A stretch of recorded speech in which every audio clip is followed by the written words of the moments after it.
আমাদের বাগানের মালটা গাছটার দিকে তাকিয়ে দেখি মালটাগুলো বেশ বড় বড় হয়েছে।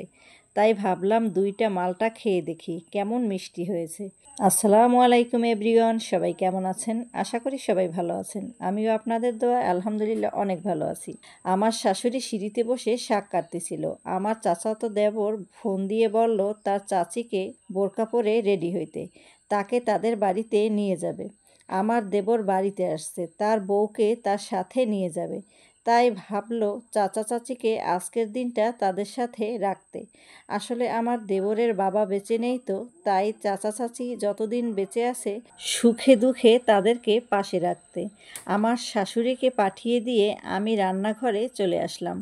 আজকে বেশি কিছু রান্না করব না, পুঁই শাক রান্না করব আর মাছ ভুনা করব, সাথে একটু ডাল রান্না করব। এদিকে আরেকজন আমার আগেই রান্না করতে চলে আসছে।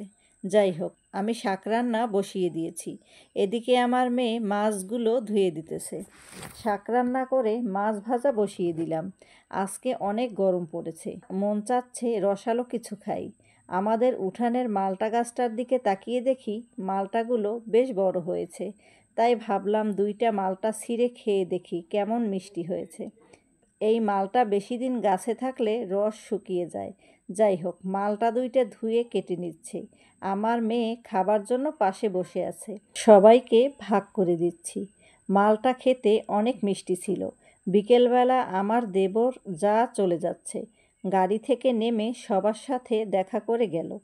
আমার জায়ের মনটা ছোট হয়ে গেছে, সবাইকে ছেড়ে চলে যাচ্ছে। এতদিন আমাদের সবার সাথে কাটিয়েছে, এখন অন্য জীবনে পা রাখতে চলেছে। আমার শাশুড়ি বুঝিয়ে সান্ত্বনা দিচ্ছে আমার যাকে। যারা গ্রামে থাকে তাদের গ্রামের জন্য অন্যরকম একটা মায়া থাকে।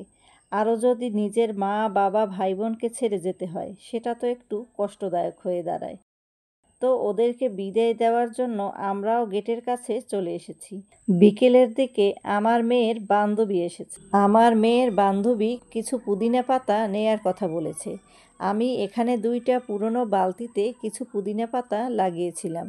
পুদিনা পাতার গন্ধ অনেকে সহ্য করতে পারে না, আমার কাছে বেশ ভালো লাগে ঘ্রাণটা। শেকড়সহ কিছু পুদিনা পাতা তুলে একটা পলিথিনে করে দিয়ে দিলাম।